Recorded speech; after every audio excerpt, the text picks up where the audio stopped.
नमस्कार मित्रांनो, आज आपण उपवासाचे पापड करतोय। तर तुम्ही नेहमी उपवासामध्ये साबुदाण्याचे वडे, साबुदाण्याची खिचडी खाऊन खाऊन त्रासले असेल तर हे साबुदाणा आलू पापड नक्की ट्राय करा। आवडेल तुम्हाला। एकदा करा आणि वर्षभर टिकवा। उपवास असला की काही ना काही नाश्त्यामध्ये आपल्याला हवंच असते।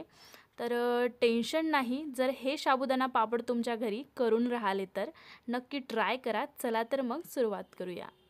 तर साबुदाणा आलू पापड करण्यासाठी साबुदाणा घेऊन एका पाण्याने धुवून घ्यायचे। नंतर साबुदाण्याच्या थोड्या वर पाणी ॲड करून साबुदाणा रात्रभर किंवा 6 ते 7 तासांसाठी भिजवून घ्यायचा। मी आधीच भिजवून घेतला होता। मस्त भिजला आहे। बोटाने साबुदाणा दाबले तर अशा पद्धतीने दबायला हवे। नंतर एका मॅशरने किंवा हाताने साबुदाणा मॅश करून घ्यायचा आहे। तर अशा पद्धतीने साबुदाणा मॅश करून घेतला आहे। आलू मी आधीच उकडून घेतले होते। मी म्हटले काय व्हिडिओमध्ये दाखवायचे, कारण खूप व्हिडिओमध्ये आलू कसे उकडायचे ते मी दाखवले आहे आणि खूप जणांना उकडता पण येते आलू। ज्यांना नाही येत ते माझे दुसरे व्हिडिओ म्हणजे दुसरी रेसिपी प्लीज जाऊन बघा, कळेल तुम्हाला। तर हे आलू आधी गार करून घ्यायचे, मगच त्याचे साल काढायचे। मला वेळ नसल्याने मी गार न करता साल काढून घेतले आहे। सर्व आलूचे साल काढून घेतले आहे। आता या साबुदाण्यामध्ये हे आलू टाकून घ्यायचे आहे आणि मॅशरने मॅश करून घ्यायचे आहे। मस्त एकसंध करून घ्यायचे आहे। तुम्ही हाताने सुद्धा करू शकता। नंतर मी हाताने पण केलं आहे। मस्त एकसंध करून घ्यायचं। ते झाल्यानंतर पापड मस्त चवीला अप्रतिम लागण्यासाठी काही गोष्टी यामध्ये ॲड करायच्या आहे। तुम्ही उपवासामध्ये जिरं खात असाल तर 1 चम्मच जिरं टाकायचे आहे। नंतर लाल मिरची पावडर 1 चम्मच, 1 चम्मच उपवासाचे मीठ टाकायचे आहे। लाल मिरची पावडरच्या जागी तुम्ही हिरवी मिरची ठेचून टाकू शकता। तर हे सर्व टाकून एकजीव करून घ्यायचं आहे। मस्त याला मळून घ्यायचं आहे। डो तयार करायचा आहे। तर डो तयार झालेला आहे। मऊसूत असा डो मी तयार करून घेतला आहे, मळून घेतला आहे। आता पापड करण्यासाठी घेऊया। तर पापड करण्यासाठी अशा प्रकारे 2 पॉलिथिन घेतलेले आहे आणि त्या पॉलिथिन कट करून घेतलेले आहे। यावरती आता थेंबभर तेल लावून घेऊया। दोन्ही पण पॉलिथिनला तेल लावून घेतले आहे। आता या डोचा अशा प्रकारे पेढा तयार करून घ्यायचा। ते पेढा पॉलिथिनवरती ठेवायचा।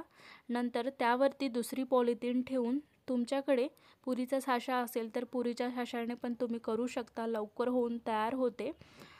पॉलिथिन ठेवल्यानंतर वाटीने फैलवून घ्यायचे, पापड तयार करायचे किंवा लाटणीने लाटून घ्यायचे। ते पण जमत नसेल तर हाताने थापून घ्यायचे, फैलवून घ्यायचे।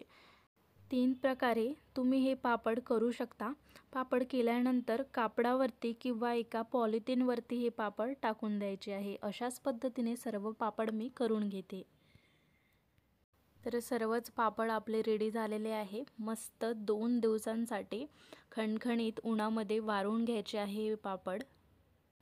4-5 तासानंतरच हे याच्या कळ्या जे आहे ते वरतं उठून येतो। नंतर हे पापड पलटवून टाकायचं आहे, म्हणजे दोन्ही साईडला आपले पापड मस्त कडक उन्हामध्ये खणखणीत वाळल्या जाईल।